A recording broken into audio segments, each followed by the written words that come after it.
Let's do Locomotive Werks. This is a recent purchase of mine. A couple of people sparked my interest in this. One was Joel Eddy's video review. Definitely said, oh, that looks kind of cool. Now, I also have, if I can find it somewhere, I don't know where I've hidden it. I have Automobile, which is a very, very similar game. There it is, up there. Very, very similar design based on this. This is the older game, though. And I kind of had some doubts, maybe as soon as I saw this, saying, ah, shit, it's another game just like Automobile. But it's not. This is a much more trimmed down and paired version of the system. And in some ways, Automobile kind of strikes me as maybe a little too overburdened in terms of what it's trying to do. I'm not sure yet. I will give that a review, a coverage, playthrough, this, that, and the other. I've played it already, and I felt like there was more going on in it, which kind of took away from some of the cleanness that this game provides. So anyway, I played this two-player with my wife, which it doesn't have two-player rules, but it worked out pretty well, except for it became very clear that one person, and we won't say who, had control of the game, just like you can have control of an 18xx game when you're playing it in a small number of people.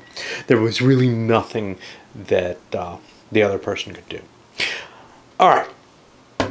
Now, since Joel Eddy did a coverage of it, if you're looking at it for rules, probably his is the better choice. If you're looking for an overview, probably his is the better choice. But I'm going to go over the rules anyway, just because I think there are some people who like my stumbling and flailing about with them. I played it recently, though, so it shouldn't be too bad. However, I played the 3 or 4 player rules, which start out significantly different. In 3 or 4 players, each player is going to get 12 thalers. In 5, they're going to get 14. And they also will get one of these first-generation choo-choos, which give them, and on that choo-choo, they get 1 level of production, which is always the case. You always have a layer of production on a train. Then you roll 3 of these dice.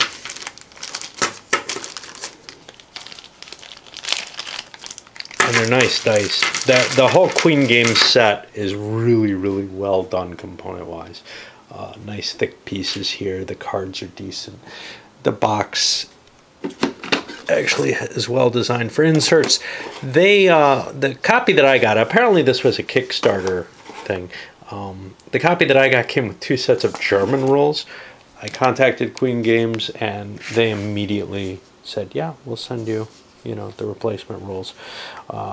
Mine did not come with any Saxonia rules, even though I have the Saxonia card, which is right here. And we'll be playing with that, but I printed one off from the web. I'm not sure how I feel about that, whether or not it's really necessary. Anyway, at the beginning of the 3 or 4 player game, you roll 3 of these dice, and that's going to be the starting demand for this kind of train. And you also roll 1 die, which will be the known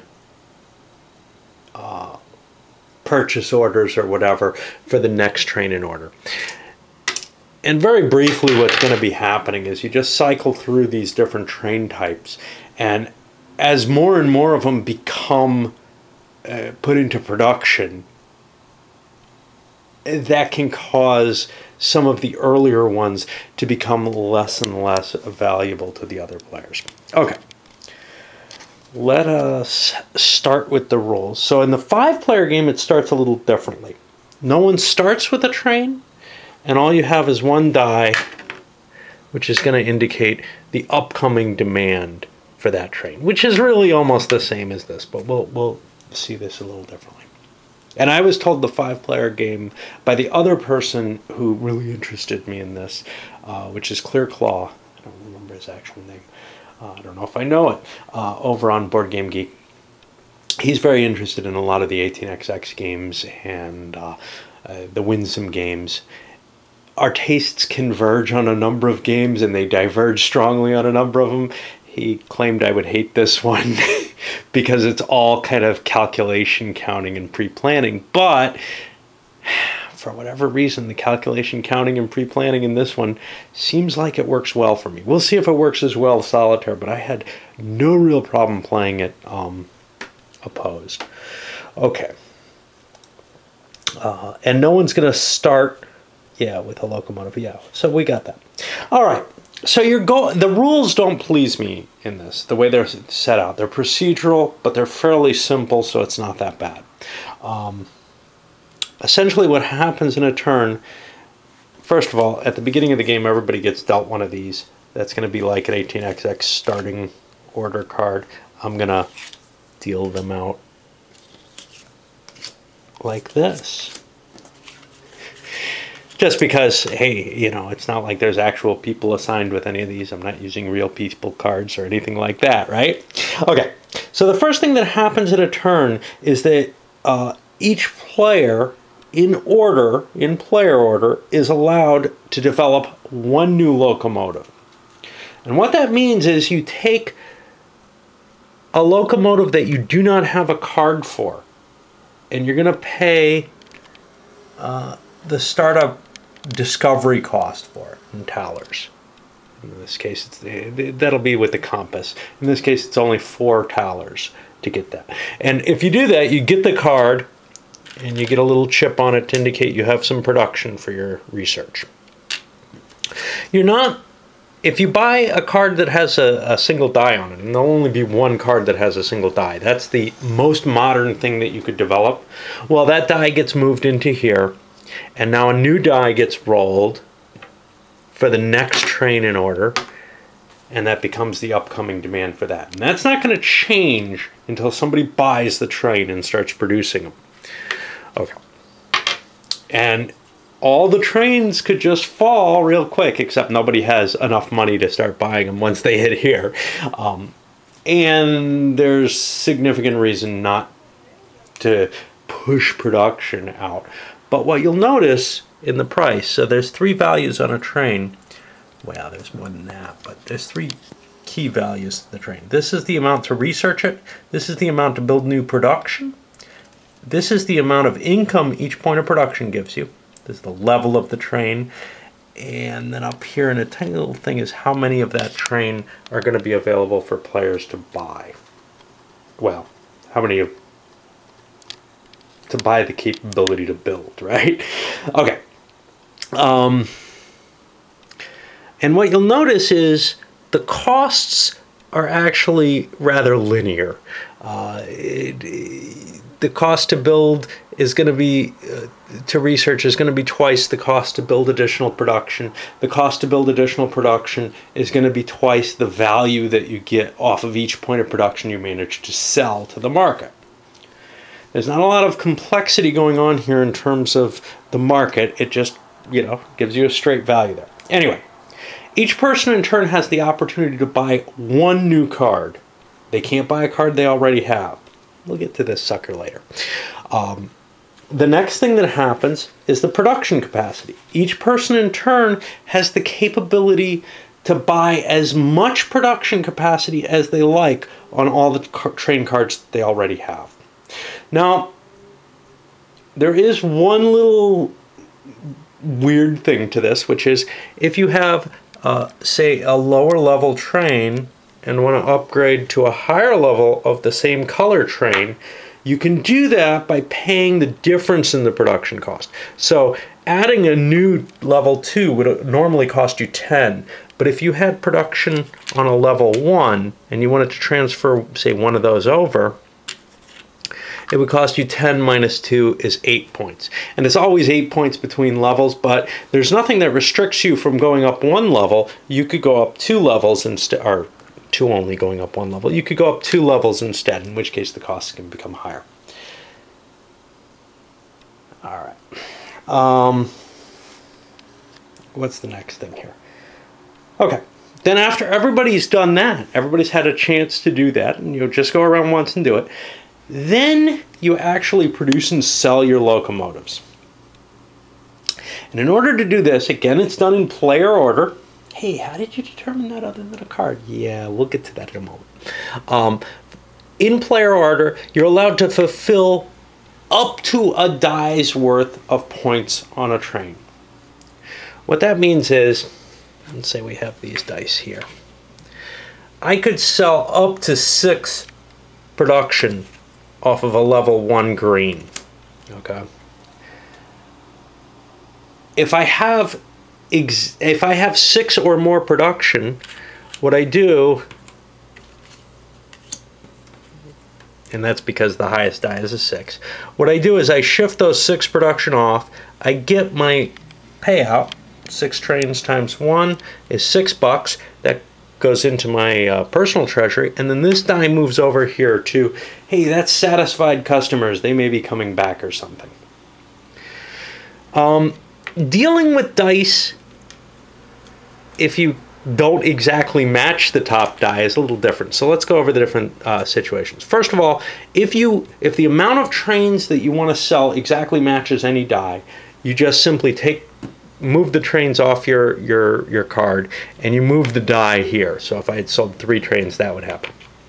But if you want to sell trains and you don't exactly match a die, it comes off the highest die. So if I only wanted to sell 1 train, this would go down to a 5, and I would move my 1 train off of here.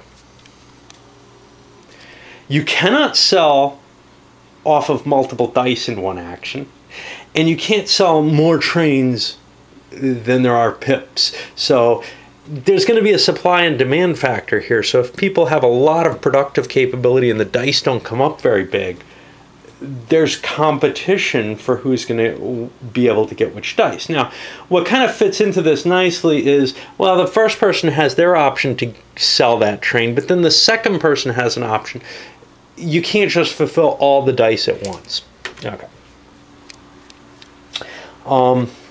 And you keep going around until everybody is done selling whatever they can wish to. It's the same thing. You want to sell everything you can, because unused production doesn't count for anything.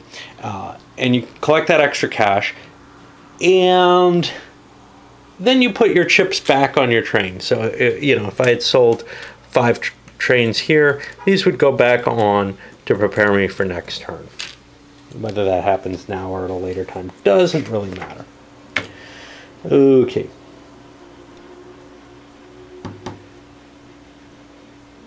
Okay. Now you pay taxes. You have to pay 10% rounded down of all the cash on hand you have. Pretty simple. And at this point, everybody counts how much cash on hand they have. And the person with the lowest amount of cash on hand gets the 1 card. Second lowest gets the 2 card, etc. And that's how you're going to kind of have this catch-up mechanism built right into the system very nicely. And that's very powerful, actually, because you can make a lot of ground up by being the person who gets the first choice to buy something. Either a new train type or new production. Because here's the thing, you're going to know what the dice are when you make that choice. And you know what everybody else has on the board. It's all open information. Okay, now we go to the market demand phase. And market demand is how these dice get replenished and reshuffled and reset. So you'll be doing this per color group. And first you do all the, it doesn't really matter the order, but first you do the greens, then you do the reds, then you do the yellows, then you do the blues. Right? Okay, so if there are no trains of that color in play, by in play I mean they have dice sitting here or here, or a combination of the two, you don't have to worry about it. If there's only 1 generation of trains of that type, well, each train has a certain amount of potential demand. In this case, it's 3 cubes. Here, 3 cubes. So basically, whatever cubes are here will move over to here, and then if you haven't filled out those 3 cubes, an additional cube comes in. That's if there's only 1 type of train there. Just 1 additional cube comes in. If two different generations of trains exist, say we've got this kind of situation, where the level 2 greens are out there. And remember, the only way this can happen is if you go through these trains as well. So those are in play as well, but we're just worried about the green trains right now. Then you take the older train, and it is going to lose a die from the customer base, from the sales, over to the dice pool over here. Then once you determine how many dice there are, no matter which method you use, whether they're adding dice or losing dice or whatever, you roll the dice, and that's the new demand that'll be present. Okay. Then for the newer generation, if it hasn't met its maximum demand, it'll get an additional die to bring it up to that, and you roll the dice, and there's the demand for that. All right. Now, if there are 3 different generations of trains available at the same time, and apparently they don't think it's possible for there to be more than that, and they're probably right. I'm not absolutely certain of that. Anyway, if 3 generations exist, you start with the lowest, oldest one. And all dice from that model, yeah, this is why. All dice from that model go away. So, you know, if there's some way that you could manage this, you could say, well, the 4th generation would also go away. Okay. Then you deal with the middle generation by adding dice to the customer base to match its total possible demand. It gets a quick surge from that old company going away. That's kind of interesting. And then for the newest one, it will get up to 1 die added to its customer base. And then you're in the situation where there are 2 different types of trains, and this one will start decreasing while this one continues increasing, unless a 3rd one comes out again, and then this one would get swept away, right? Okay, and then that's done for each of the 4 types, and then we go to another set of rounds where people can start buying trains again. The game is going to end when somebody has 300 thalers after taxes, and then whoever has the most money wins. That's pretty simple. Now we got one more card, this Saxonia card, which I think may be the Kickstarter advantage or whatever. Who knows? This is going to be auctioned off between the players at the start of the game, and whoever bids the highest on it gets it. You notice it kind of unfairly has a production value, which it really shouldn't, and these don't really matter. This is all that matters on it. As long as that card is in the game, its owner will be the start player on every game turn. The other players will be determined normally based on their cards, but this guy gets the 1 card as long as that's in the game.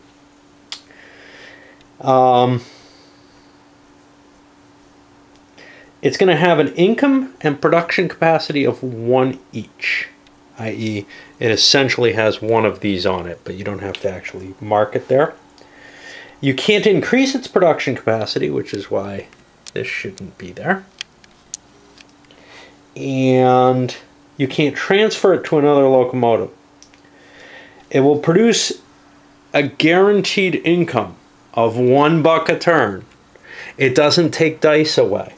It doesn't deal with the dice, as far as I can tell.